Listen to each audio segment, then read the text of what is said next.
And here we go. Do our best. 5, 4, 3, 2, 1. Let's try this again. We have to start over. Because I hit the wrong button. Let's try this again. We have to start over. 5, 4, 3, 2, 1. I'm John Miglosh for the WDMA. We're fighting for direct mail again today. And here we go. I was just on the ANA on a data and analytics committee meeting. Lisa Smith invited me to go to that, and I've been working with Lisa since long ago, probably the 90s at the DMA, where I was a frequent speaker, and it's really refreshing. I didn't know that the ANA had actually kept some of the, the real direct marketing stuff, and so we're gonna have to try and keep you informed of that along with our WDMA activities here. So I was really excited about that. Some great presentations, and there's one later today, which I'll be going back to. It's a break right now for the Renaissance of Direct Mail. I can't wait to hear that one from Donna Blardi. I think is going to be the presenter. So that's going to be great. Anyway, let's get over to the fun, and here we go. Let's see if we can get this to work. I always have challenges in the morning, and here we go. Yeah. Hands free. Hands free. Now they're slapping him. He's trying to put his shoes on like he's used to, where he opens up the laces or something. But this is a different kind of shoe. They're telling him to stop. This is his box opening experience.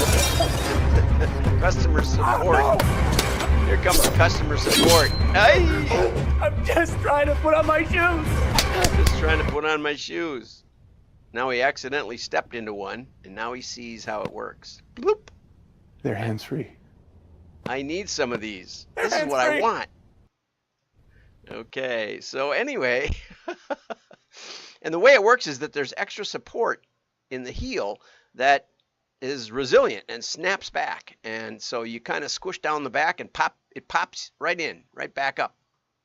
My son used to sometimes slip on my shoes, and he used to do them that way, but I have one pair of shoes that's carbon fiber, and it's never been the same. Just crushed it. And now you have to use a shoehorn basically to get in them. So what does this have to do with direct mail, you ask? I was waiting for you to ask that question. Now we have to get over here to the story. Was Kizik, that there's someone's name goes with Kizik, and I don't remember what. Let's find I have to be careful what I click. As you know, I just clicked the wrong thing.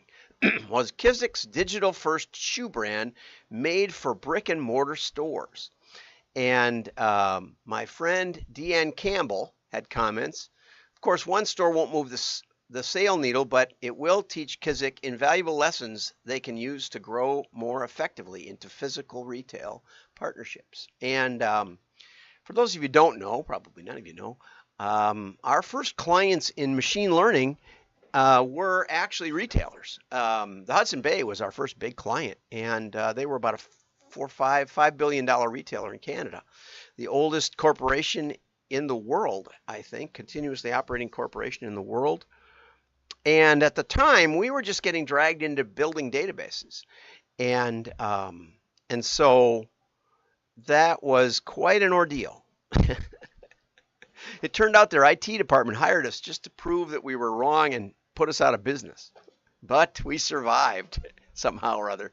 Then our next one was Cabela's, and they went on to be a retailer, but at the time they only had one store, and as Deanne says, they were learning. It was more of a laboratory there in Sidney, Nebraska, so that they could kind of figure out retail, and then they put one in eastern Nebraska, and so they went on from there. We didn't realize that it was a real solid commitment Dick had to going public. So That's why he was hiring all these MBAs and such, which I thought were going to ruin the culture, which it may have, but nevertheless, he went public. The stock never really went anywhere, and then they got bought out. But anyway, so we've had connections with retail. I'm going to share a case study of that. But anyway, so Kizik is a digital-first shoe startup that sells a new kind of sneaker, which lets wearers put the shoe on and take it off without unlacing it or breaking the heel's upper part in the process. Yeah, you don't break the heel. Okay, and they're opening up a new little retail store in Salt Lake City, which is their headquarters. And they're also going to put it in a few Nordstrom stores and move from being online only to try to figure out retail a little bit. And what they're finding is that they're having fewer returns and an increased average order as people are actually able to try the shoe. And I think this is a absolutely brilliant strategy, and we'll talk about that in the case study in a minute. It turns out that you can get some 30+% increase in web traffic in areas where you have retail stores. And again, I'll talk about that in a minute. One of the biggest problems with shoes is returns. And we did a little work with East Bay back in the day, and we were just starting to do machine learning, and then they got bought. So shoes are the most returned item, because they don't fit right. And so there is an advantage to getting it out into the real world, out of the digital world. I did try buying some shoes from Tom's, and I was a bit disappointed, but basically they said, well, once you wear them outside, then we won't take them back. So I didn't know that, and there we go. So here's a more extensive bit of Deanne's comments. This was posted a post of hers on LinkedIn, and she said that her direct-to-consumer clients are concerned that they'll have to open physical stores, they've heavily invested in online tech, and they have little to spare for brick and mortar. And I know that's always a case, right? Because it's interesting because digital, it seems to me, has somewhat of a diminishing returns. If you have a terrible website and you fix it up a little bit, you can improve your conversion. You may improve engagement a bit. If you haven't done any email and you do some, you'll get a boost. But if you try to do it 3 times a day, people aren't going to like it.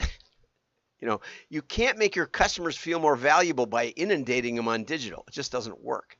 And as she points out, Amazon has had many retail failures, and so it's not that easy, right? And so she suggests diversifying connections to the customer in many small ways, and that will be more effective. So she thinks it's really spot on to think about doing a pilot store and doing some kind of in-house or in-store stores with Nordstrom's. And, they might get a Dick's Sporting Goods, might be another one they could partner with. Nike is already a minority investor, and so there may be a way to do that with Nike. I think that their concept probably should be expanded beyond their own line, and they should do licensing agreements. It seems to me that, and I think she mentioned Allbirds was doing Nordstrom's also, or that was the other article. It seems like that would be a really great fit. Get it? Fit. Okay. And that the Allbirds style seems to be compatible with the Kizik's shoe touchless approach. I really like that approach. And also Hush Puppies, I think, would be a good one. If that's, I know it was almost dead. My dad used to like Hush Puppies, and then it came back, which is featured in the Tipping Point. I don't know if they're still around, but that would be another one that you might want to. But we're so often told to fail fast, don't be afraid to take risks, and all that other BS no one can afford anymore, right? Well, I think testing is crucial. And companies who will do best are the ones who take many small steps rather than a big investment in one leap, right?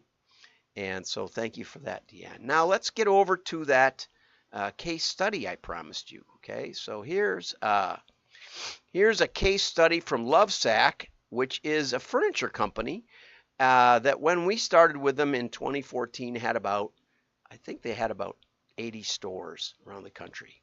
Okay, and the president at the time, who wasn't there a lot longer, and the CFO both told me that if they could not open any more stores, that they would be very excited about it. That they had enough, and they were investing heavily in their website and digital advertising, but they had started a little catalog, although the CFO told me that, I asked him how the results had been and could they give me any, list results or anything. And he said, no, there were no results. That had done terribly. And so I was brought in to kind of help that case. Okay. It was relatively high ticket merchandise and not something you buy every day, and a mature website, a wide variety of social media. And then they hired Patrick, the VP, as a VP of marketing, and he asked me, John, why would we mail to people who've already bought from us, which was the main. We didn't do any prospecting that I recall, or very, very, very small amount. And so he said, why would we mail to people who've already bought? Because our biggest problem is lack of recognition. People don't know about our product. Once they find out about it, they're very positive. We compete well with Wayfair and with Williams-Sonoma Furniture in conversion. So I said, Patrick, that's a really great question. Would you like the answer? And he said, you can find the answer? And I said, yeah, we can.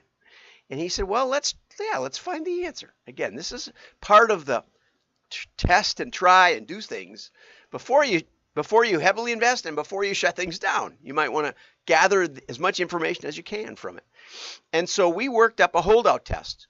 I explained that instead of mailing everybody, all of the customer list we were planning to mail, we'll hold out 10% of that, and we'll carefully select them so that they're a representative group across all strata, and we'll see how they do downstream versus the ones we mailed.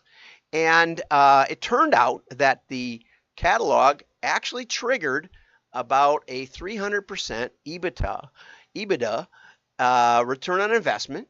So for every dollar or so we spent on the catalog, we got about $3 of bottom line profit after the cost of the mailing, the cost of goods, the cost of order processing, and all that overhead. And so he was very pleased. It's not the greatest direct mail application. It's a complex sale. It has a low number of customers. Let's click on here. But in the time we worked with them, they grew steadily, but then we kind of figured some stuff out in mail, and they poured gas on it to their credit.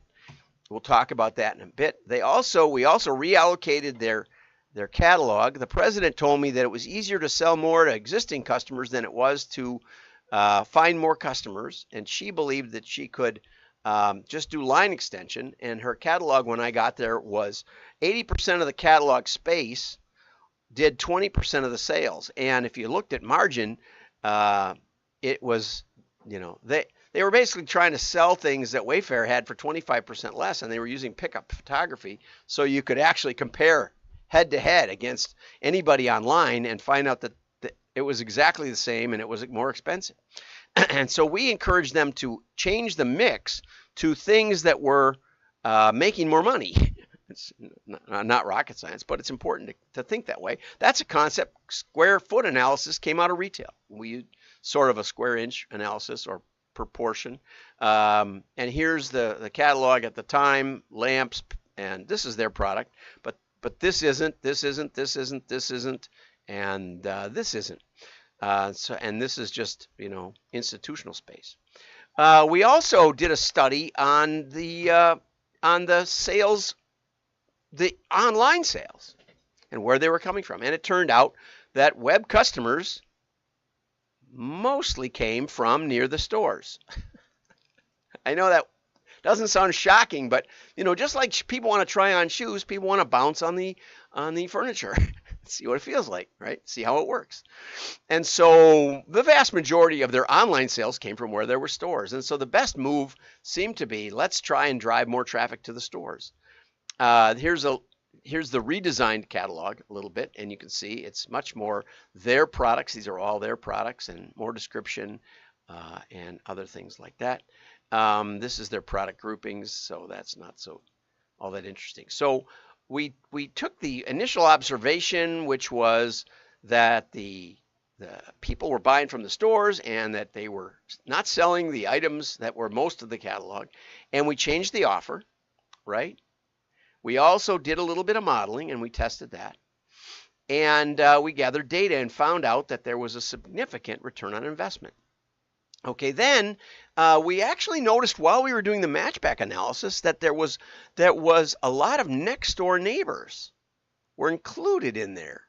When you send someone a lot of catalogs, back in the early days of computers, people were trying to justify what's called merge purge, where you find only one household. You might have a lot of households in your mailing list, in your customer list, because people, the husband buys and then the wife buys, and that might look like two customers, and then they might spell their name wrong, or the telesalesperson is typing it in wrong, or they get the address slightly different. And so you get these duplicates.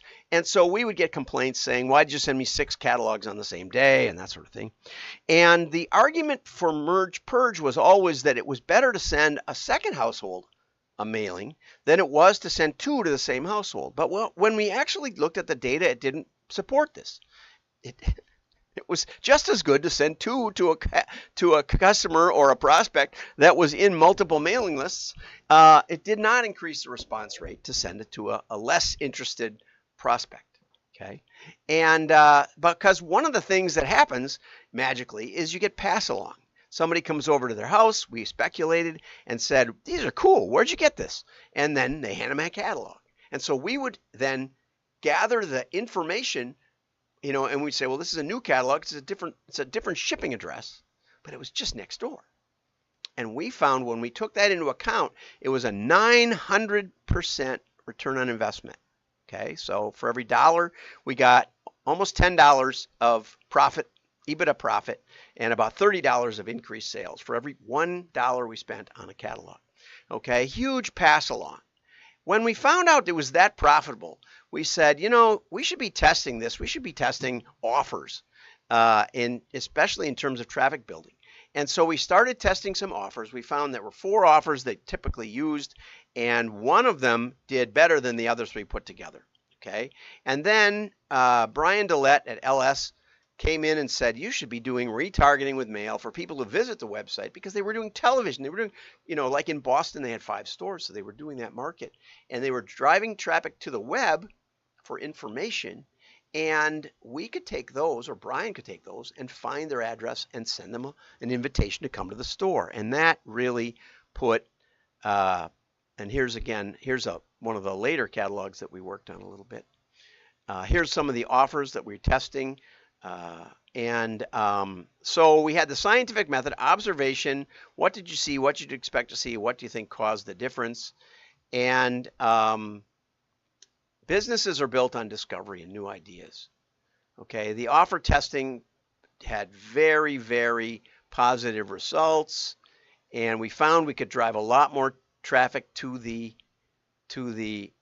stores. Yeah, this is amazing. This shot we just got.